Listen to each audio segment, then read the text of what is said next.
Good afternoon, ladies and gentlemen. Are you in for a surprise? If you're not sat here, you really should be. This is the AI Startup Awards 2024. This gives you a window on the amazing technology that is AI. It's going to touch all of our lives.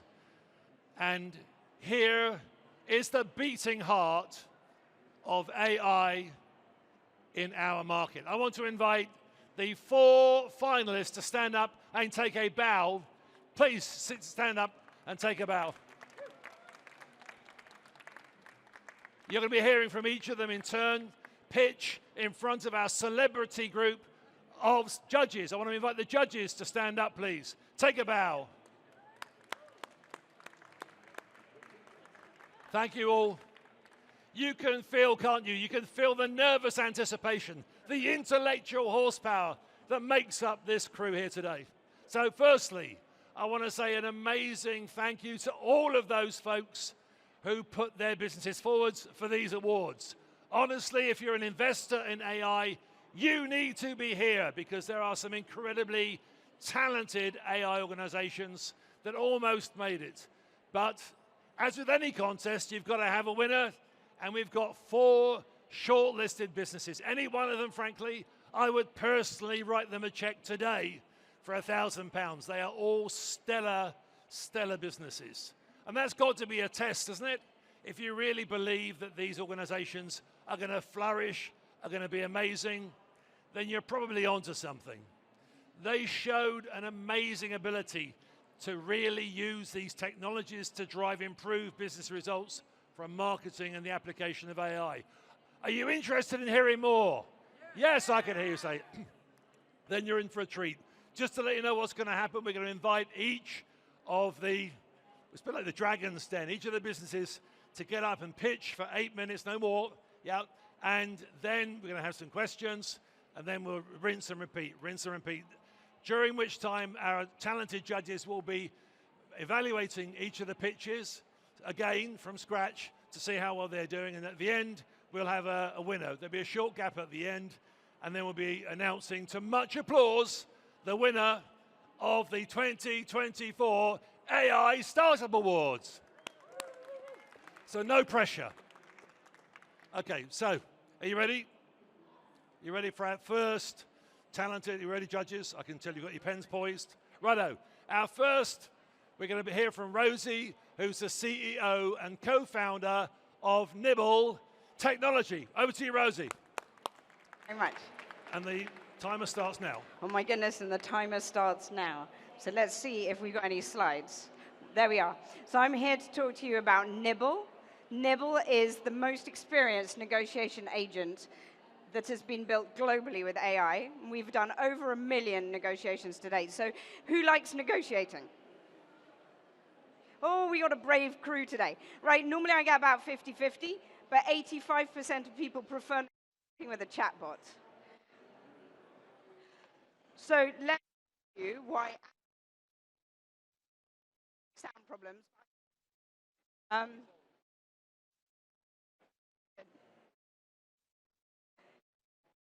Is this any better? Yeah, okay, all right. So negotiation as a tool on an e-commerce website is highly engaging, much more targeted, creates a win-win engagement between you and your shopper, and means that you don't have to do those 70% off deep discounts. And instead of spending any more time explaining it, I think it's easier if I just show you what happened when this user used our chatbot to negotiate a discount.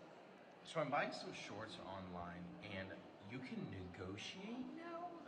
Let me show you. I've never seen this before on a website. So you see these shorts here, original price are $69.50, and I see this button here, and it says negotiate price. Automatically, they already dropped it to 52, so I'm just gonna start typing stuff. Why not? Like, why would you not hit that button? Okay, they already dropped it to $47. I have never seen this before. We're definitely on the same page, but that's not quite enough. How about something like 47?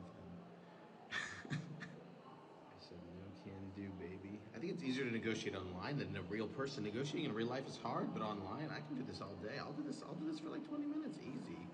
She's you're trying really isn't going to work. Oh, now they're trying. They're hitting me with that this is going towards a mental health organization to make me feel bad. Oh, they increased the price, I think. Oh, they lowered it a little bit by 5 cents. What is this? What is this? I said, how about final price 45? And just like that, I guess I got $70 shorts for 45 bucks. Let's go technology. I love this. I love this. This is great. Okay, so a very light-hearted example, a little bit of fun. Obviously, he's really enjoyed that experience, but what is behind it? So we work with a professor of negotiation. I'd spent 20 years doing deals in finance. We've put 3 critical negotiation techniques that are proven in behavioral science into this chat, and I'll show you where they happened. So, active listening. You don't have a negotiation when the person's not ready to negotiate with you. We're not slapping 70% off here. We are waiting till they're on the product detail page and they're thinking about making a purchase. So this is a sort of a proper conversation where the shopper has agency. Secondly, we anchor that conversation. If there is one really important thing that you know about a negotiation is you always go first and you anchor where you want to be. And this is what we did in the beginning of the chat, where it said it's normally listed for $55, if I remember the right price. Could I offer it to $52.50? What that does is it means that we're talking about a price that's realistic and works for us. When we A/B tested this, it increased conversion 40%. And the third thing we do is we give reasons. That shopper is on that brand website because they like that brand. So during the shopping experience, you remind them why they like that brand and what matters to them about that brand. And it is proven that if you give a reason in an argument, it strengthens your argument. It makes you more persuasive. So the result is a win-win outcome. You saw he was happy, and if you think about the kind of numbers that the retailer saw, they normally clear these things at about $25. So on this pair of shorts, it was a $20 improvement in margins. And because of that heightened engagement, where you might have done, let's say, 100 daily sales of this particular item, using Nibble, you probably make 122 daily sales. So by my example maths, that's $2,400 extra of profit from using this tool. And as a result, we've got about 200 retailers using this tool today around the world, in the US, in the UK, and unsurprisingly in Dubai and India, where negotiation is much more culturally norm. And they are using us to clear excess stock, which is the example you saw. They are using to nudge high-ticket items, so something you might be browsing for a long time, a flat-screen TV, a new fishing rod that you really want to treat yourself to, because fishing rods are really very important to the people who do fishing. And also we do B2B, where these companies cannot offer 24/7 service to their international clients, and they switch us on overnight to deal with their international sales. As a result, we're seeing huge impact in conversion and in AOV and in, David's telling me I've got 5 minutes left, which is so much more time than I need. 3 minutes left. That's put me off, sorry, Daz. So what we do is we deliver much better margins compared to standard promotional tools, and we deliver better conversion and average order value. And we do all of this with a very trustworthy and explainable AI stack, and I'm very happy to take detailed questions on this. But what we do is we use our own natural language model and our own algorithms to reply to that negotiation. So if somebody offers me 60, my own model is going to reply back with the right counter offer of, let's say, $72.30. And that is driven by a controlled AI, not generative AI. However, if someone in the conversation says, can I get it for 60 because it's my birthday? We send the because it's my birthday to the equivalent of ChatGPT. And then that gets a response. It's usually a 3, 4, 5-word response, which we then knit together with the happy birthday, but you can only have it for $72.30. And so as a result, we control the valuable bits of the conversation. We actually went a bit viral over the summer, and we had 4,000 people try and prompt hack us on one day, and none of them managed to prompt hack us, and none of them managed to get the lowest bid. So I'm fairly confident, but my CTO says don't ever say we're unhackable. So I won't. But I'm happy to talk about how we've built that.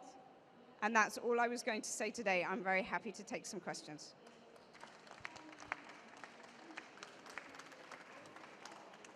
Thank you very much. So, judges, any questions? Who'd like to ask a question? Thank you. First of all, well done. That was amazing. I really, really like what you've got going on here. I think it's such a great way to add engagement onto websites and engage human behavior. Brilliant, brilliant. Quick question about, does it really work in the B2B sales cycle? So how does that work? The most appropriate place for B2B sales is if you deal with lots and lots of very small customers. So picture you're trying to sell a £300 piece of equipment to somebody, a car mechanic. The vast majority of car mechanics in the UK are independent and sole traders. And so whilst you might negotiate that face-to-face if you're selling 400 of them to QuickFit, it's not feasible to do that same negotiation thousands and thousands of times. So most B2B businesses that are coping with that situation give fixed discounts or fixed processes. It's not suitable for an assisted sale where somebody needs a lot of advice. It is suitable for a quick deal to get something over the line. Cool, thank you. Any other questions? Thank you. Hi, that was great, really good. I wanted to follow up on something you said about Dubai being a particularly appropriate market for this, given the propensity to negotiate. Are there markets where this isn't appropriate because of the cultural nuances where negotiation isn't appropriate? Thanks, Jim. At the moment, we've avoided medicine, your weekly shop. I'm open to a discussion about it, but I think there are some places where my PR risk is too great to try it. Our biggest markets are the UK and the US, which I don't think are particularly famous for their attitude to negotiation. And honestly, people like that, they much prefer to negotiate online than they do in person. So you do need to make it culturally relevant. So it's not just translating the language, it's translating the tone of voice, the level of informality. So give you one example. When we initially launched in the US with our English chatbot, I got quite a lot of, it's rather sassy, isn't it? Right? Like the US wanted me to be a little bit more formal and a little bit more polite. So it's not just language, it's tone and everything. Cool, thank you. And last question for our esteemed judges. Do you think it could just run the risk of being something novel? So people come in and it's a bit, you can negotiate and it's a bit fun, but actually sometimes you just want to click, get through, pay for it. Do you think it might have a little bit of a curve in that way? I think we need to be careful how it's used. I think if it's overused and it's used on every single item, it becomes oh my God, I have to have a stupid 30-second conversation with a chatbot just to get the deal I always get. But as we go forward, it's highly likely that we'll negotiate on volume-based discounts, on frequency-based discounts, on VIP-based discounts, or if you sign up to our loyalty scheme, I'll give you a better deal. These are all things that are going on today. All we're doing is putting it into a chat basis, if you like. So as long as you're not trying, by the way, if you try and screw the customers, Nibble is the first one to hear about it. Like, this was on sale yesterday, or I've seen it cheaper on Amazon, or I bought from you before, why can't you give me a loyal customer discount? All of that happens in the chat. So the retailer, if you like, has more visibility if they are undermining trust than if they're using other forms of promotion. Thank you. Well, thank you. Thank you for that. Best of luck. Can we just check your mics good? Hello? Yes, that sounds We good? We all here? Good, excellent. So, you ready? Yes. Right, your 8 minutes starts now. Thanks, over to you. Hello, everybody. My name is Nagila, and I'm the CEO of TickBox. Before I begin talking, I want to share some pictures. So I hope people like pictures.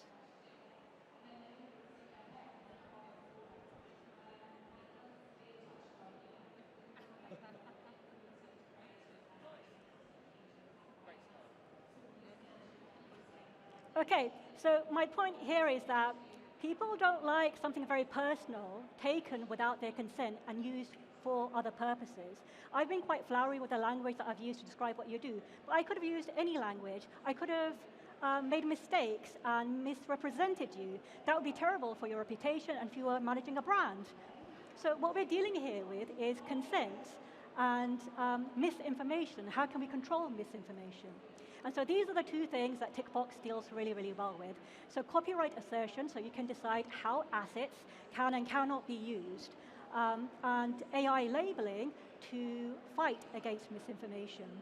A lot of people in this room might not actually know this, but there's a chance that projects that you've worked on have already been scraped from the internet and used for machine learning purposes. For example, Stable Diffusion, 50% of their content for image machine learning from e-commerce sites and WordPress sites. Now, aren't they very common projects for marketers to be working on? So now more than ever, we need to be adding copyright labels, meta tagging our data with copyrights. Your data would be your images, your videos, so that you can control how it is used and how it's not used. So this is for the agencies and their clients, so you can decide together how that content is used and not used. More than that, governments are really concerned with the rapid advances in generative AI. They've been questioning whether this technology can be used to manipulate people's opinions about politicians and sway elections. Indeed, we had an election earlier on in the year, and we did have a lot of misinformation spread using generative AI. We had politicians saying things that they didn't actually say. Earlier on, just last month, we had riots spread throughout the country, and misinformation on social media was one of the reasons those riots spread so fast. The EU AI Act has already legislated to ensure that anybody who's using generative AI to create content, label that content as having been generated by AI, so that people can be very clear about the authenticity of the content they make. It just so happens that the people that are currently working with Tickbox share those concerns. And I'll just read out something from one of our users, Orsi, who's an account manager and brand strategist. She says it's an inevitable part of the conversation these days with clients whether we use AI in our work and how we can handle its ethics. Because I think a lot of people are getting experimental with generative AI, but they're wondering how can we actually use it? What are the ethics around it? Is it illegal to use? Are we going to get in trouble for it? In a similar way, we have David Osterbury, who does a lot of promotional photography and who's actually a former BBC engineer and has written a whole book around content asset management. And he says, today it is difficult to prevent images being scraped from the web. It's absolutely true. I'm sure you've had images scraped from the web and you don't even know about it. I know that's true for you because I've seen your images in the big database. I know that technology for marketing, your logo has been used for image model training. So he says securely attaching metadata to the image and providing a provenance trail make it easy to establish claims to copyright, and that is exactly what we do at Tickbox. Just to reinforce how easy it is to actually generate something that's quite realistic looking, well, it's not very hard at all. I mean, look at the prompt that I put in. I didn't ask for a specific character. It's very generic, and this was probably my 4th or 5th attempt, so it didn't take me very long as well. I mean, can you guess which one's a real one and which one's fake? One is a real photograph. Okay, so had these images been through Tickbox, this is what they would look like. Notice the CR logo in the top corner. Make note of this because this is quickly becoming a standard, an industry standard. It's an initiative where an ecosystem is being built by the likes of Adobe, BBC, New York Times, where we're creating these content credentials. And if you were to click on that CR label, you'd basically get a panel that explains who created this content, importantly, whether it's AI generated or human generated, so the copyrights belong to the BBC and the photographer that actually took that photograph. If the person wanted to know more about this particular asset, they could click on this URL, which takes them back to the Tickbox site, and you can get full information on that particular asset and whether it's licensable or not, right? Because there are a lot of people that are happy, they've created a whole bunch of assets, they use it for a campaign, but then afterwards they're okay with it being licensed. Why not, right? Make more money from it.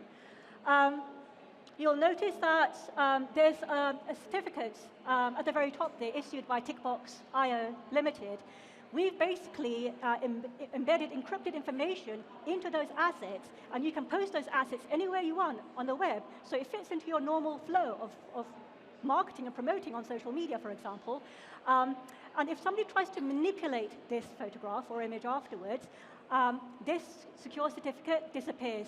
It's like a seal, and if the seal is pierced, then the certificate just disappears. Instead, you get a red sign saying that this asset has been manipulated with, so then you know somebody's tried to fidget around with it. Okay, and so this is a really simple workflow we've created. It's 3 steps. So marketers and content creators can upload the assets individually, in bulk, or using an API. If you've got a whole bunch of data, you can just throw it at the API. Then you tick a few boxes That's where our name comes from. You tick a few boxes to decide what copyrights you want to assert and whether there's been any generative AI used in the creation of that particular asset. We take that information, it creates a license. We extract certain parts of that information and embed that into your assets. You can download them and post them wherever you are on the World Wide Web, knowing for sure and being certain that your assets are protected, and if somebody wants to use them for whatever purpose, they can. Knowing that people that you're marketing to, the people who are consuming those assets, get confidence from knowing that actually it's got a CR logo on the side, so therefore I'm going to trust it. It comes from a reliable source. So I mentioned there's an ecosystem that's being built, and I mentioned that CR is something that we should all take note of. So CR is content credentials. So credentials is what it stands for. It's a big initiative being led by Adobe, BBC, and Microsoft were the founders.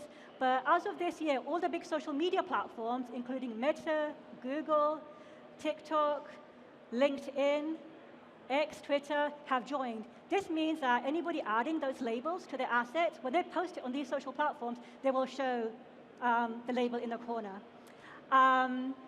So that's great, because this is all about sharing content, right?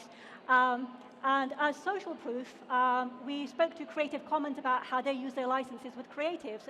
And they said to us, actually, we'd like to upgrade what we do. We have these great licenses. We'd like to make them available given the newer challenges that we have with AI, because they are Creative Commons licenses. They don't really say that you can scrape and train for AI. So we've done an integration of Creative Commons licenses so users can use those licenses if they wish for free on our platform, but still get the same level of encrypted embedded technology. So CR is a label to look out for, and we are actually a part of this initiative, part of the ecosystem that's building this technology so that we can build a safer internet and ensure that we get the most out of the creative assets that we make. Thank you for your attention. I'm ready for questions. Thank you very much indeed, Nikita. So, any questions of TikTok? Who wants to kick off the questions? Tick. Thank you. Amazing. I think this is really good to see that kind of somebody looking out for the content creators and adding a layer of protection. I was really interested in the C2PA kind of standards. It's a fairly new and emerging approach. Is it globally, has it been globally taken up already, or is that something that, is it really going to be a blocker for your growth if companies or organizations or individuals aren't applying these standards? Okay, that's a really good question. So this is a little bit more about C2PA. There are so many acronyms flying around, sometimes a little bit difficult. So actually CR is a label created by the technology called C2PA, and it's, there's a governing body called Content Authenticity Initiative, CAI, that's kind of managing these things. So does it have longevity, and is there going to be like broader pickup? The answer is yes to both of them, because already it's been backed by these big tech companies, and more recently even WPP and Publicis Group have joined, realizing that generative AI is something they're going to start playing around with, and how can they do it ethically. But also the Biden administration last year in November already gave out an executive order in which they said that you must label generative AI outputs, and they said that to the tech companies, and that's why the tech companies have joined. So already governments are setting up and taking notes. So the Biden administration also instructed government organizations in America to start using C2PA. Yeah. So just to make it easier to understand C2PA, if you imagine the lock icon in the top corner of your browser, you look for that lock icon because that tells you that it's secure and you can make a transaction on it, right? What CAI is trying to do is make the CR logo similar, how people respond to it and recognize it similar. It's something about trust and transparency. I can click on it and learn more about where this asset came from. Thank you. Next question. Also, David, if you could twist the speaker, because I'm having trouble hearing the speakers. Would that be okay? Yeah, that's great. And they've got one there, yeah. Thank you. Great presentation, fascinating stuff.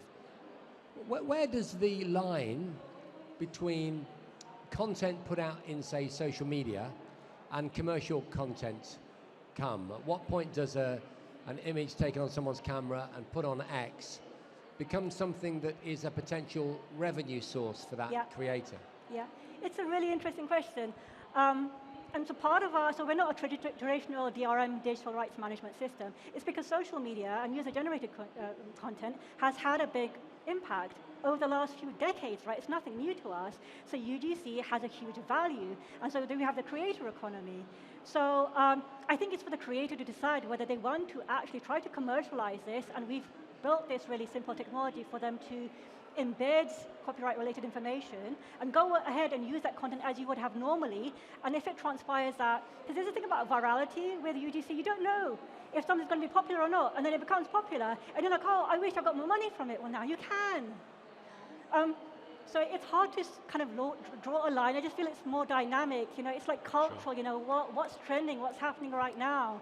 But it makes sense to start labeling because you can actually kind of exert how you want that assets to be used. There are some things that you don't want anybody to use, right? Say like school website and your children's photographs on it, right? That shouldn't be used by anybody, right? So you can say the school's website should say no scraping, prevent any scraping on that. But things that go on social media, you might be okay with it being commercialized. Actually, our photographer said to us that he hadn't considered licensing a lot of his photographs. I told him that actually a lot of machine learning companies are going to be looking for photographs like that because there's a small difference in all that. He's a photographer. He takes like 200 images before he finishes the job, right? So that could be used for machine learning. And then ding, he thought, oh, I can make money out of this. Why not? Cool. Third question. Just practically, so it's on LinkedIn. I don't know whether it's set up yet. How would we know about it? Is it we'd hover over? Would it be, you know, how would we know the certificate, that code that you were showing on our feed in LinkedIn? Yeah, this is so exciting. So on LinkedIn in America, I think it's all completely showing. On LinkedIn here in the UK, if you start uploading an asset that's been through our system, in the first part of the post, it will show CR, but then when you post it, it disappears. So LinkedIn haven't done their complete implementation for UK. It seems like they've done it, but yes, that's the answer. You will see the CR logo automatically. Yeah. Thank you. Thanks, Nikila, and thanks, Tickbox. Thank you guys. So, what do you think? Incredible business, each one of them. So what I'd like to do now is, you guys okay, judges? You're good? Yeah, okay. The amount of stuff that's been scribbled down. I'd like to invite Noah, please, to give us your pitch. Thank you, Noah. Come on, guys. Thank you very much. Go for it. So we were, this works, good. So I was standing outside, leaning over, listening to the last lady who gave a talk, and she said, content is king, which made me very excited because we're in the content-making business. But for most people, content is a real pain in the arse. They have to produce content for their website. It feels like an obligation. They have to produce timeless content. So they look for evergreen stuff that's kind of interest, but won't sort of run out of relevance. It takes a lot of time, and it's actually quite expensive to do this. They often have to get content teams or pay freelance writers, and they view it just as an expense. So we looked at all the new technologies available, and I thought, well, if you've got PA and Reuters who are there to create sort of content-wise for the big posh publications like the Times, would business B2B publications, which is where we started working, would B2B publications like a similar kind of wire? And believe it or not, it's actually very easy to get content on current affairs and world affairs, but it's very, very hard to find content about payroll management or something like that. These very dry subjects, these very dry verticals that actually lots of these businesses have to cope with every day and have to inspire their clients or the people who are within their orbit, but they haven't got a clue where to find this data and how to keep it relevant, how to keep it fresh, and how to keep people coming back. So we wanted to find a way that you could find content that was breaking content in a way that was quick and cheap. We wanted it to be fascinating and relevant. It needs to be relevant to your business. But also, we wanted it not just to drive revenue in the normal way that people use content to sort of sell things, but we started to see it as building value. So there's sort of a second bite of the cherry. It's doing a sort of slightly secondary entrepreneurial thing at the same time. So I thought we'd just start off with talking about the science.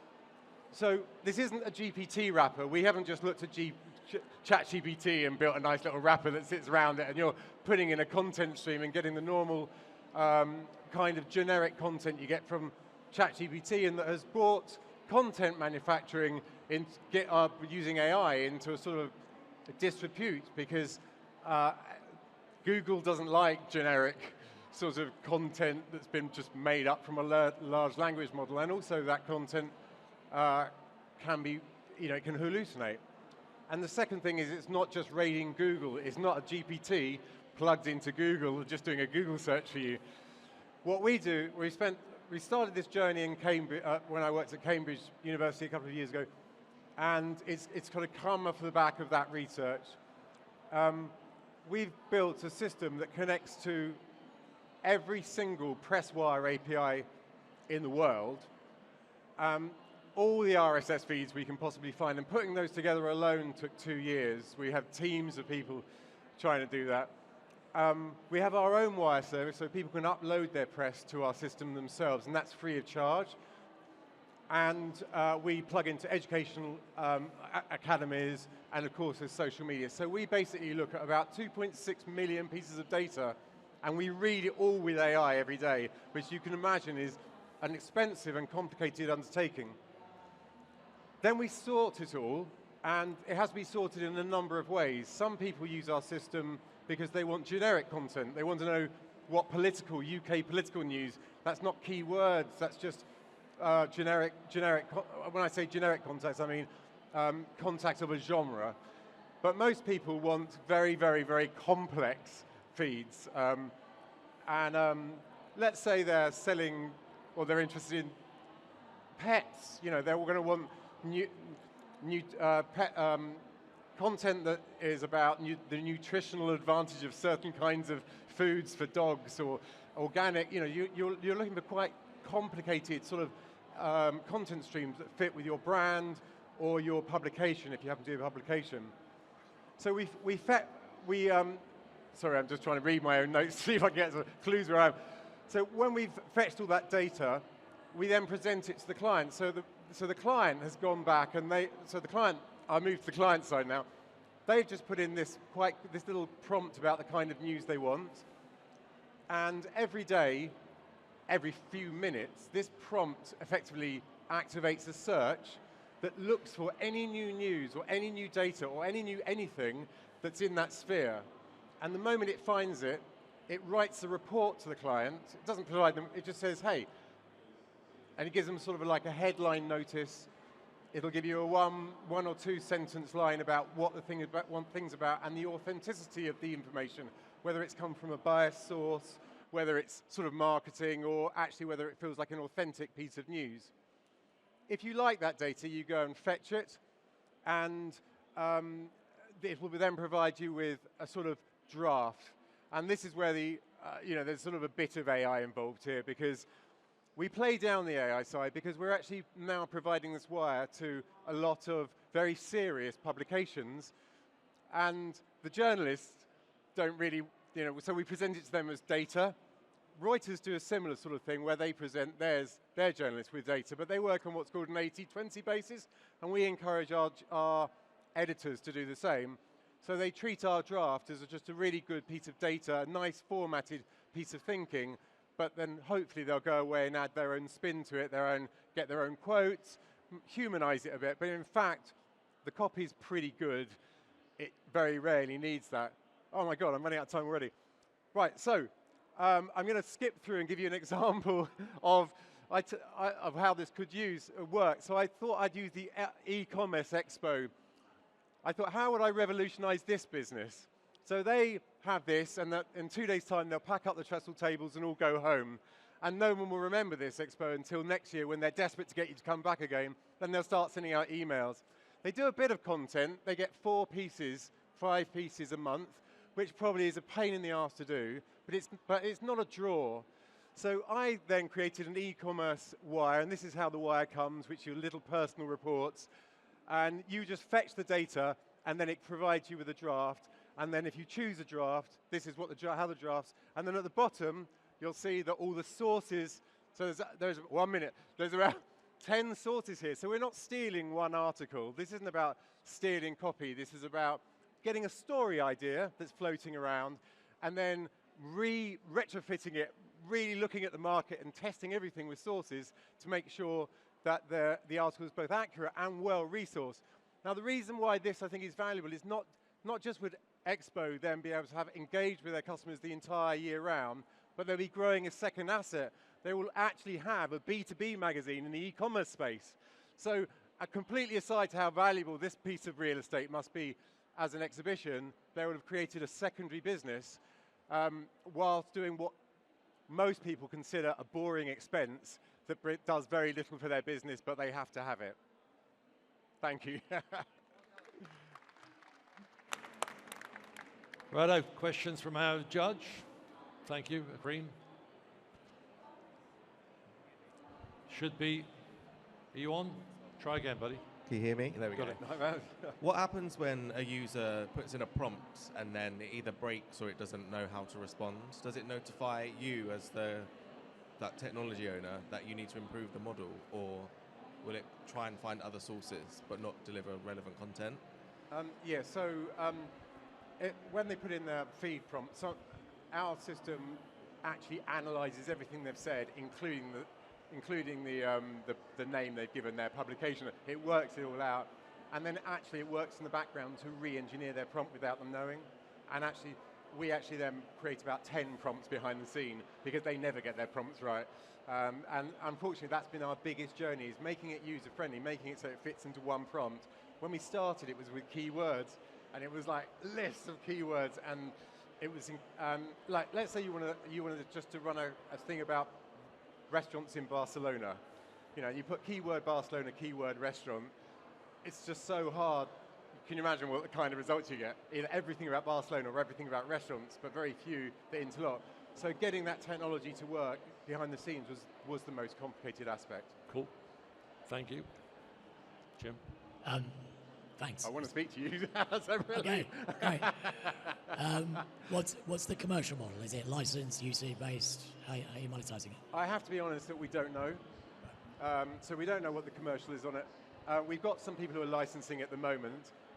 And the publishers are working on what we call an enterprise, so we just negotiated something with them. But we sort of feel it has an interesting application, and we don't quite know where that is. And actually just walking around here, looking for ideas, looking for how it could be adopted on a broader scale is what really interests me. Thank you. And we actually went to visit the MailChimp and asked them. Right. And a short final question. I think we're good with the judges. Short one.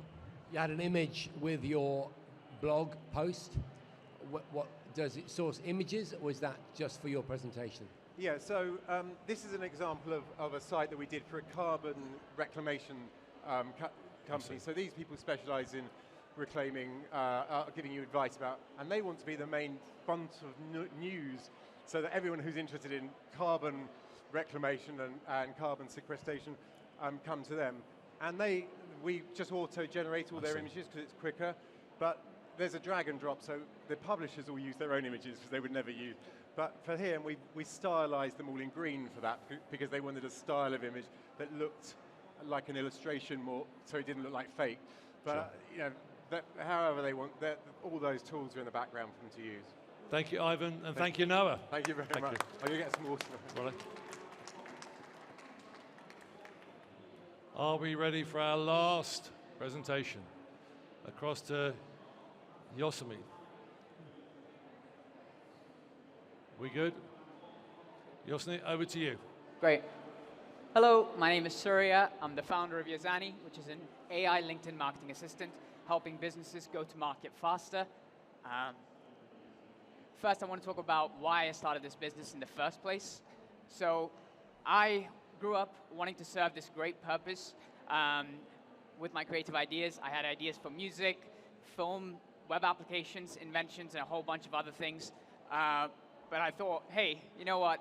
I'm from a working class background. I need some resources to get my ideas accomplished. So I need to join the government because it's the biggest organization that enables the most people with the most resources. So I ended up doing philosophy, politics, and economics at university. but quickly found that the study of party politics and bureaucracy really stifled my creativity. So I ended up seeking an outlet in music. I ended up releasing music albums, and it actually got some critical recognition.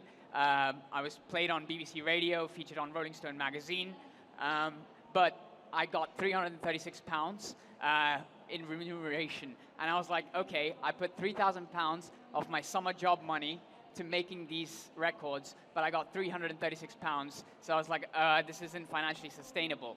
So I was like, okay, technology entrepreneurship is going to be the way forward for me because it enabled creative, impact, and wealth generation opportunities. And by this time, I released my first marketplace, which was my first idea, which was a thing that enabled creators to sell video scripts with each other. But 6 months later, ChatGPT came around and it killed my initial idea. This is because creators could now artificially generate video scripts for a fraction of the cost. I'd been following AI, but the latest advances really caught my imagination. And by this time, I had graduated out of university, I'd learned coding, and I was working at a company in its marketing department. And here at this company, I saw them utilizing LinkedIn to drive some incredible business outcomes, such as increasing sales or attracting top talent. But they were spending a lot of money and time in writing these posts. So I thought, why not we just use AI to write these LinkedIn posts and schedule them? And the good thing about AI is that you can automate and optimize the content based on things like performance and social trends. So that's exactly what I did in building Yazani's AI LinkedIn marketing assistant that provides value to B2B businesses by increasing sales engagement by 20% through high quality, consistent LinkedIn company page posts. And it reduces costs spent on LinkedIn content marketing agencies by 80%. It increases company visibility by 3x, and it saves up to 10 hours of manual work per week. Yazani's AI LinkedIn marketing assistant learns about a company through its web data and user inputs to auto-write and schedule content. All content is sent for team approval before publishing, and content is constantly modified based on factors including post performance and approval rate. Yazani's AI LinkedIn marketing assistant can create and schedule your content for the entire month without you needing to do any of the legwork. Yazani's AI LinkedIn marketing assistant can create a variety of posts, starting from value proposition posts that talk about how exactly your product or service can solve particular customer pain points. It can find relevant news articles and write posts about it, baking in sales message about your product in there too. It can write posts about the events that you're attending and are promoting. Yazani is innovating on multiple planes to keep ahead of the competition. Hootsuite and Buffer are well-known social media management platforms that enable scheduling of posts and monitoring of performance, but it's lacking the AI-driven, no-prompt content creation and data-driven content optimization features that Yazani is looking to provide. Scribe and Magic Post are new startups that are offering the no-prompt content creation service, but lack on advanced features including synthetic audience modeling, automated mention tracking, custom integrations, and they're not focusing on the variety of content types that is specifically needed for B2B businesses. Can we go to, there you go. All right. We've already started getting customers. We've secured paid pilot programs with fellow Innovate UK funded B2B AI startups. These startups are from the seed to Series B stages with 5 to 10 members on the commercial side who are stretched thin due to managing tasks from operations all the way to marketing. Digital marketing agencies were charging the startups we were working with £1,500 per month to produce the exact same results Yazani is providing, and Yazani's pricing starts at just £99 per month. So that is over a 90% cost reduction for our clients. We've already secured Innovate UK grant funding. We are running paid pilots, and we're getting into top programs for up-and-coming entrepreneurs. Now we're ready to scale and serve more businesses. Did you know that 55% 55% of B2B buyers review LinkedIn company pages before making purchasing decisions. And there are over 67 million companies on LinkedIn. So it's needless to say that this is a crucial marketing channel. And we want to make sure that businesses have a great presence on here with a variety of creative content, all while saving them time and money. So we're working towards a second iteration, and Yazani's ambition is to become an internationally leading marketing AI company. We don't want to just stop at LinkedIn. We want to expand and serve more. Now, there is a big obstacle stopping our progress. I'm a first-generation entrepreneur without many access to resources or connections, and I'm having a real issue in getting in front of leaders of bigger companies to actually say that this is my product and try to have a hand at it. And that's why I'm here today. I'm pitching to win this competition to make sure that I get on the speaking slot and the Expo Pod at the 2025 Technology for Marketing Conference so that I can gain the credibility, network, and exposure required to propel Yazani to the forefront of AI-driven businesses for marketing solutions. Thank you for listening, and yeah, I'm looking forward to your questions. Questions? Hi, that was amazing. Thank you. How does it, so it's for company pages only, first of all. Okay. How does it get its data? Say you were saying about event reviews, you know, things that happen in the company. You'd have like team photos and things. Are you regularly feeding it data? Is it asking you questions? Yes. So one, it's through your website. So it's constantly scouring your website for new things. And two, it's your own user input. You can upload marketing assets on there as much as you want. Cool. Thank you. Next question. Thank you. Yeah, really good. I mean, you know, I come from a B2B marketing background, and having a LinkedIn assistant would be great. Thank you.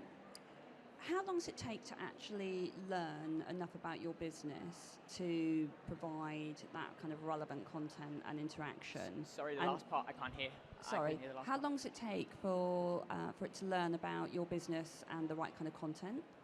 And then secondly, is what kind of level of human interaction? You talked about sort of like the user inputs. How often does that need to happen? Awesome. Yeah, I'll just use this. So number one, it takes, so if you were to upload marketing assets, and the scouring of the web data takes essentially seconds, and it will register within our system. So that's one. Did I get that question right? If I didn't understand that question, feel free to repeat it again. Yeah, I'm interested in how long does it take to like you're doing these actions, you're uploading information. How long before the result you get back is like I see actually winning you new business, for example? I mean, I think winning new business, that's another conversation, but I think it's immediate in terms of you'll receive a good post.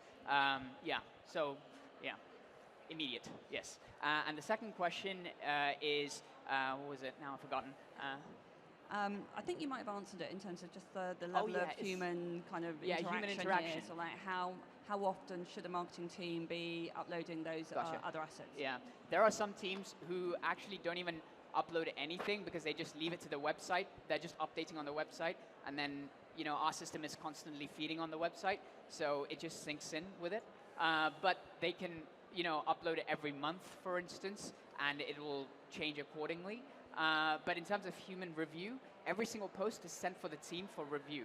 So they just have to say, look, if it's all right, and if they make tiny bits of edits, it gets updated into our system. And yeah, they just have to press OK and it's done. Sorry. Cool. Surya, that's your 3 questions. Thank you very much indeed, Surya. All right.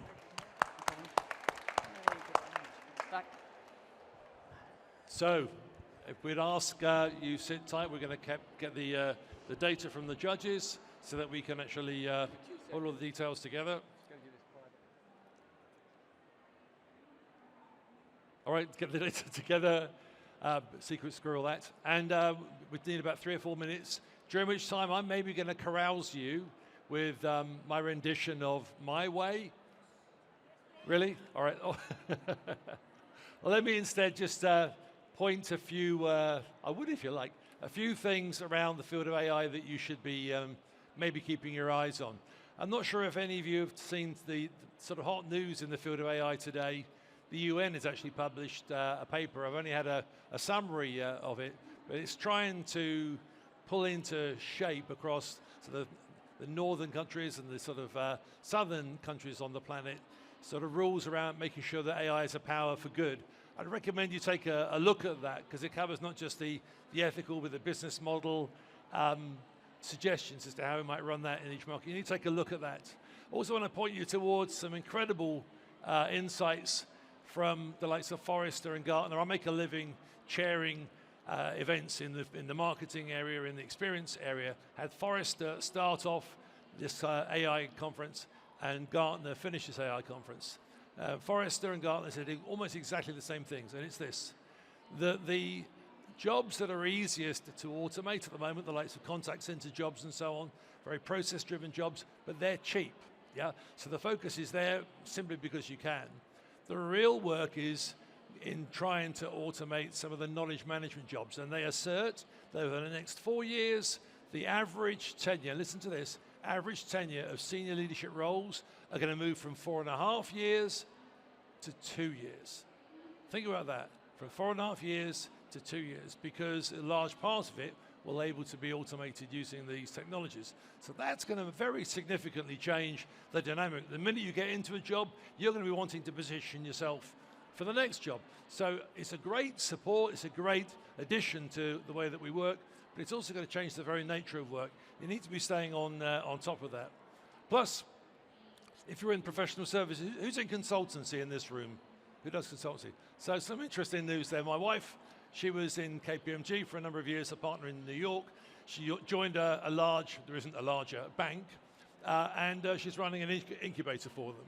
And she asked for product specifications. There weren't any project specifications. This group from AWS and Amazon and Microsoft have been crunching away on the technology. And she said, where are the product specifications? No product specifications. So she asked her number two to put all of the key documents from the shared drive into Claude, along with 4 product specifications she borrowed from KPMG. And within an afternoon, out came 6 really good quality product specifications. It's like she's bringing tablets from the mountain, but that's not the reason for the story. The story is, she came home and said, darling, do you know, I'd have put 5 principles into JPM for 4 or 5 months, $1 million project, and it was done in an afternoon. I was working with the folks at Jaguar Land Rover. They've got Deloitte in Jaguar Land Rover doing work for free so that they can actually populate their auto consulting model. E&Y the same. They're doing projects for free. So be aware of this. Yeah, if you're in the professional services business, you need to really understand what makes you, you, that can't be automated. So keep that in mind as well. I'm looking to see if the scores are ready yet. The scores, a few more minutes, righto. How's my padding going? Because if I run out of things, it's going to be singing. Okay. Anybody got any questions? Because do you know what Technology for Marketing have also run is a series of AI masterclasses. They asked me to chair those. I'm not a technologist, can't help you with technology, but what I can do is help you to build the execution muscle in your business to be able to use these technologies. And I found there are 2 very distinctly different approaches. Approach number 1, a bank, who will remain nameless, but I mentioned them earlier. They started off by letting folks use the models in their business. And 6 months ago, they said, no, nobody except the team in New York with a ring-fenced wall, what do they call it, wall surrounded.